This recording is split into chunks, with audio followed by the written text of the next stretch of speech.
तब यह निर्णय किया गया कि इसको 2 कनाल की बजाय 1 एकड़ किया जाए और एग्रीकल्चर के बजाय वापस वेकेंट किया जाए। अब ये एक्सरसाइज वेकेंट और एग्रीकल्चर 2.5 एकड़, फिर 2 कनाल, फिर 1 एकड़, ये शिकायतों के आधार पर या जनता की डिमांड के आधार पर सब किया गया।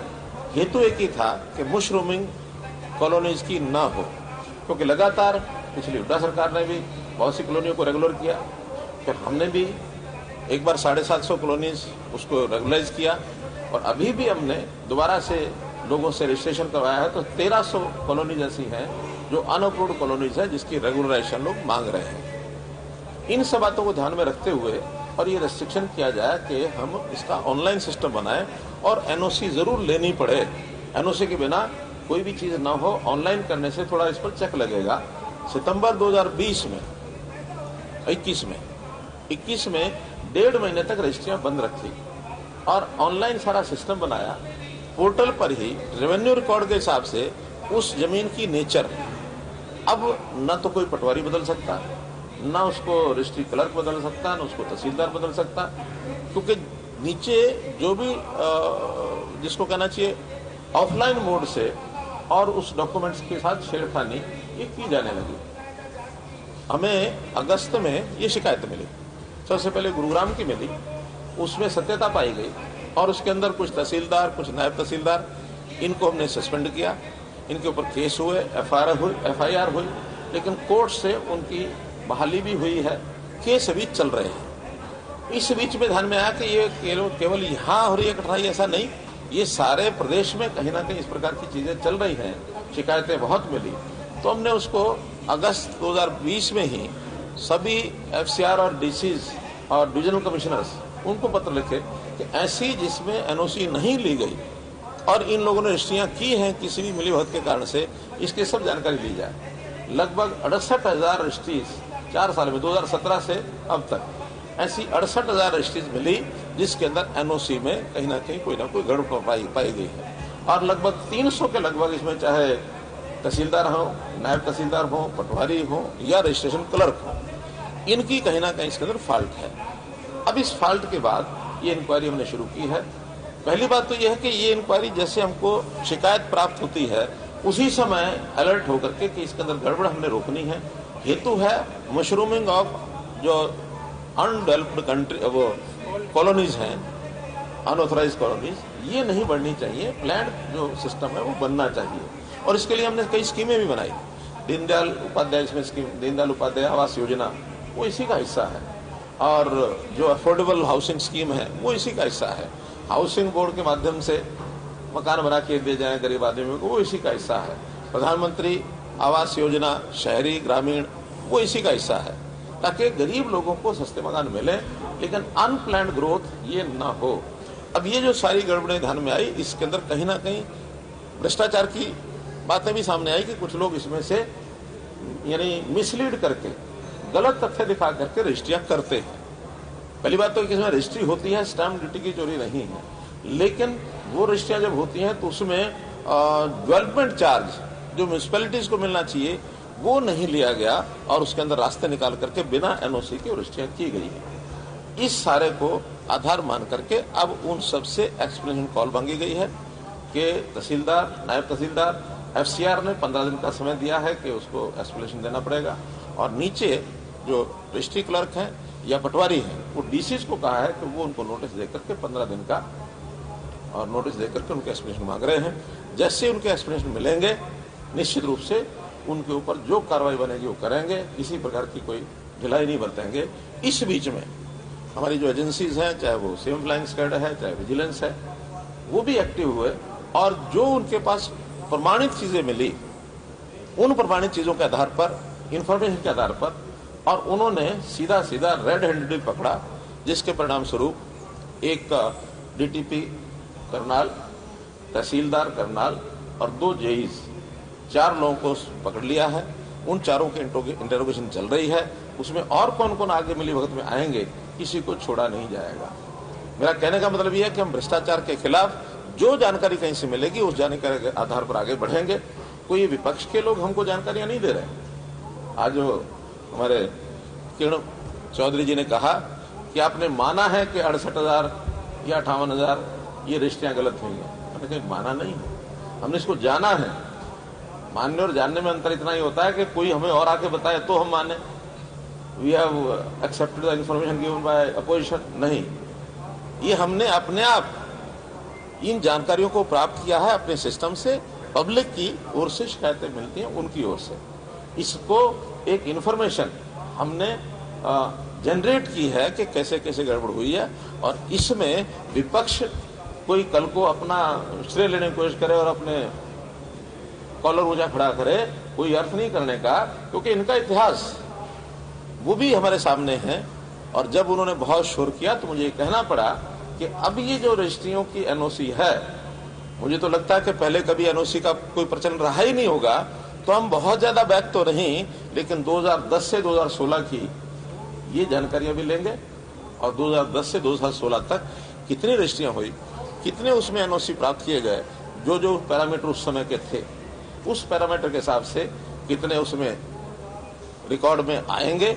इसके लिए जो भी व्यवस्था डिपार्टमेंट करेगा, हमारा रेवेन्यू डिपार्टमेंट कोई कमेटी बनाएंगे, हर एक डीसी, हर एक तहसीलदार, उसके माध्यम से 6 महीने के अंदर अंदर इसकी कंक्रीट जो भी कोई जानकारियां होंगी, इसको इंक्वायरी को पूरा करेंगे और जो दोषी हैं उनको सजा मिलेगी, चाहे किसी भी लेवल का हो। सर, एक बात ये भी निकल करके आएगी कि ये प्रोसेस ही इस तरीके से चल रहा था 7A को लेकर के, इसी प्रकार से रजिस्ट्रियाँ होती थी, 7A का ध्यान ही नहीं रखा जाता।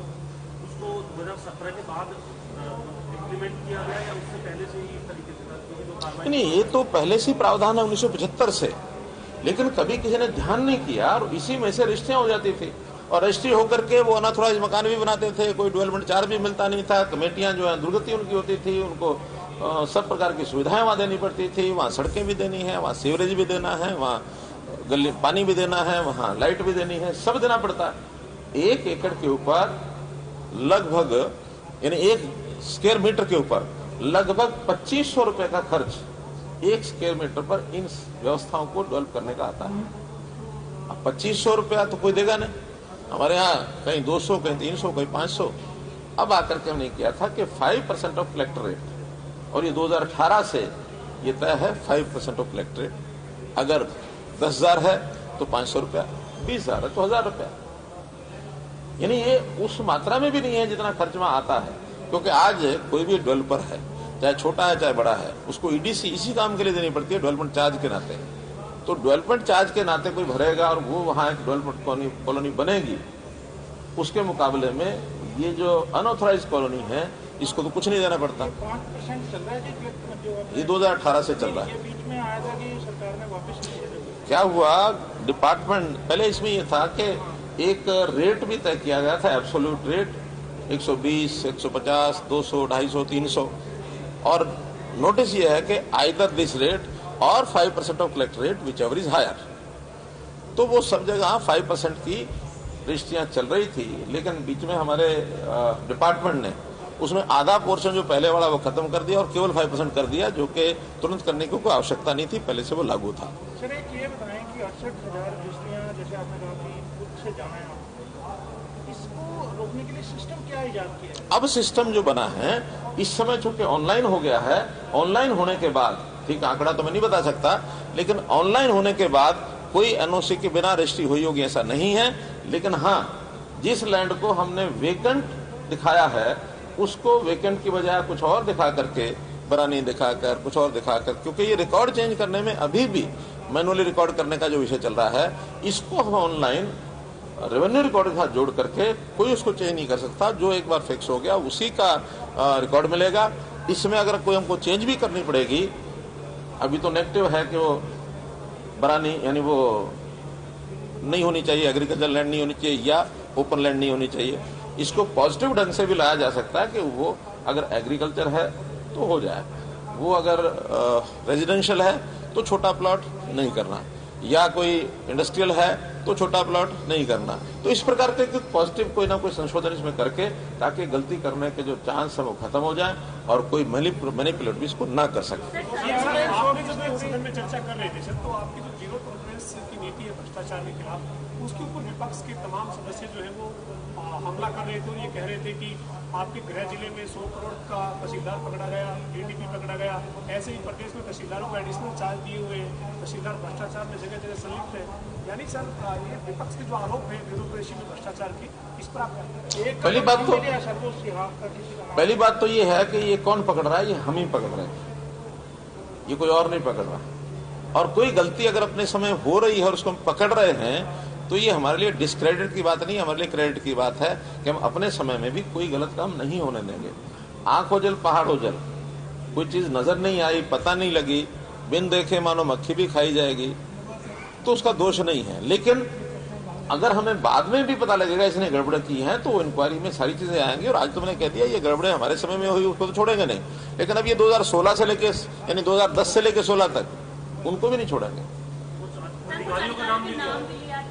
मैंने बताया जो लिया नाम उन्होंने, उनको उनकी इंक्वायरी हम कराएंगे। बल्कि एक हमारे विधायक ने तो एक डीसी के बारे में कहा, नाम नहीं लिया। आज मैंने कहा कि उस डीसी का नाम बताना पड़ेगा और डीसी का नाम बताए बिना वो कहीं और चल पड़े कि 22 के 22 डीसी। कोई शिकायत मिले तो बात करेंगे, कराएंगे। सर जो 68,000 रजिस्ट्रियां हो चुकी हैं, क्या उन पर भी कोई आंच आ सकती है? देखिए उसमें तो इतना ही है कि उनका भी क्योंकि अनऑथराइज कॉलोनियां हैं, डेवलपमेंट चार्ज उनके नहीं आए हैं, वो अल्टीमेटली डेवलपमेंट चार्ज उनको भरने ही पड़ेंगे। आज कोई उनकी जमीन उनकी है, रजिस्ट्री उन्होंने कराई है, स्टैंप ड्यूटी उनको उन्होंने दी है, इसलिए वो रजिस्ट्री के ऊपर दिक्कत नहीं आएगी। केवल उसका जो प्रकार बदल के कराई गई है जिसके कारण से अनऑथराइज कॉलोनीज को प्रमोट किया गया, ये गलती है। लेकिन इस गलती में अधिकारियों की गलती है, उनकी गलती नहीं है। उनको तो हम करेंगे, रेगुलाइज भी करेंगे। उनके हमने सब फिगर भी लिया है, 1300 कॉलोनियों ने अप्लाई भी किया है और जल्दी उसका जो फॉर्मेलिटी है पूरी करके उनको रेगुलर भी करेंगे और उनसे डेवलपमेंट चार्ज लेंगे। सर देखिए पेंशन की बात कल मंत्री जी की स्टेटमेंट भी आई, क्लैरिफाई करें कि क्योंकि बहुत बड़ा आंकड़ा बताया कितने लोगों की घट गई है पेंशन। देखिए पेंशन में बहुत सी कंडीशन शर्तें पहले से लगी हुई हैं। आज भी लोग कह रहे थे कि उस समय नहीं लगी। 1991 में भी जब ये पेंशन लगी थी, 100 रुपया शायद महीना थी उसमें भी कंडीशन लगी हुई है। अब एकदम एग्जैक्ट कंडीशन क्या है वो आप लोग देख सकते हैं, बिना कंडीशन के बिना कभी नहीं है। और ये 2011 में ये 50,000 रुपये लिमिट थी कि पति पत्नी की आय 50,000 से ऊपर है तो उनको नहीं मिलेगी। इन्होंने अचानक 2012 में उस 50,000 को 2 लाख किया, 4 गुना। हालांकि कोई लॉजिक बनता नहीं था, फिर भी इन्होंने किया। अभी वो 2 लाख चल रहा है, ये इन्हीं के द्वारा तय किए गए हैं, हमने कभी तय नहीं किया है। लेकिन उसको एक सिस्टमेटिक ढंग से, गलत कोई ना ले, ठीक जिसका अधिकार बनता है, हक बनता, उसको मिलनी चाहिए। आज भी हमारे पीपीपी में, परिवार पहचान पत्र में 23,000 नाम ऐसे निकले हैं 60 साल से लेकर और 70 साल तक की आयु के हैं जिनके रिकॉर्ड में उनको पेंशन नहीं दी जा रही। हमने उसका सर्वे कराने के लिए भेज दिया है और जल्दी सर्वे पूरा हो जाएगा, मुझे लगता है इसी मार्च के महीने में पूरा हो जाएगा और उन सबकी पेंशन बनाई जाएगी।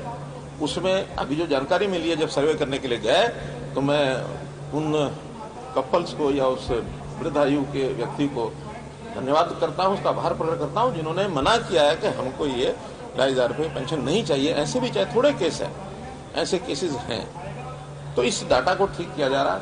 और ठीक करने के बाद मैंने बताया कारगर हमारे लिए एक हथियार बना है परिवार पहचान पत्र।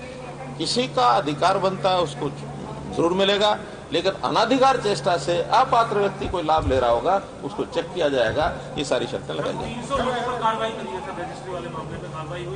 अभी एक्सप्लेनेशन मांगा, अभी और कोई कार्रवाई नहीं हुई। केवल कुछ गुड़गांव के जो 2020 में जिनके खिलाफ शिकायत हुई थी उसमें से 8 FIR लिखी गई हैं, उनको सस्पेंड किया था, कोर्ट से उनको बहाली मिली। आम आदमी पार्टी की पंजाब में जीत के बाद पड़ोसी राज्यों में तेजी से इनका प्रभाव बढ़ रहा है और आपकी पार्टी से। देखिए ये एक लोकतंत्र है। लोकतंत्र में पॉलिटिकल पार्टी अपना अपना काम करती हैं, तो ये पॉलिटिकल काम करना किसी पार्टी के लिए वर्जित नहीं है, कोई भी करे, सबको छूट है। इसका प्रोग्राम क्या है, जनता किसको पसंद करती है, जो सरकार चलाई है उसमें उपलब्धियां क्या हैं, इन सब चीजों को देख करके जनता जो है वही जनार्दन है, जैसा करेंगे वैसा देखेंगे।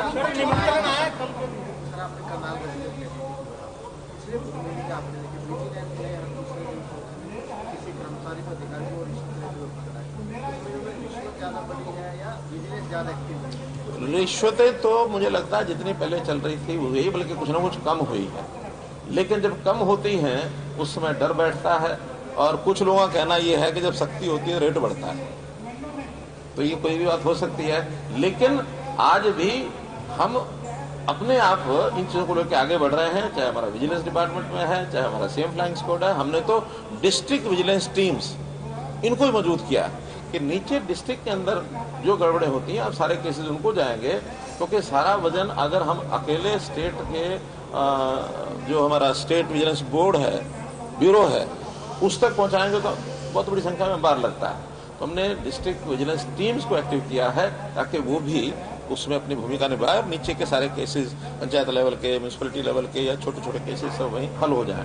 अभी पिछले दिनों में आपको ध्यान में आया होगा कि हमें शिकायत मिली नकली दूध की, और नकली दूध जगह जगह जा करके उसके ऐसे जो लोग थे जिनको टारगेट किया गया, जिनकी जानकारियां मिली कि नकली दूध हो सकता है, टनों के टन दूध हमने बिखेर के और बर्बाद कराया उसको, और फिर उनके ऊपर केस बने, उनको जेल के अंदर डाला।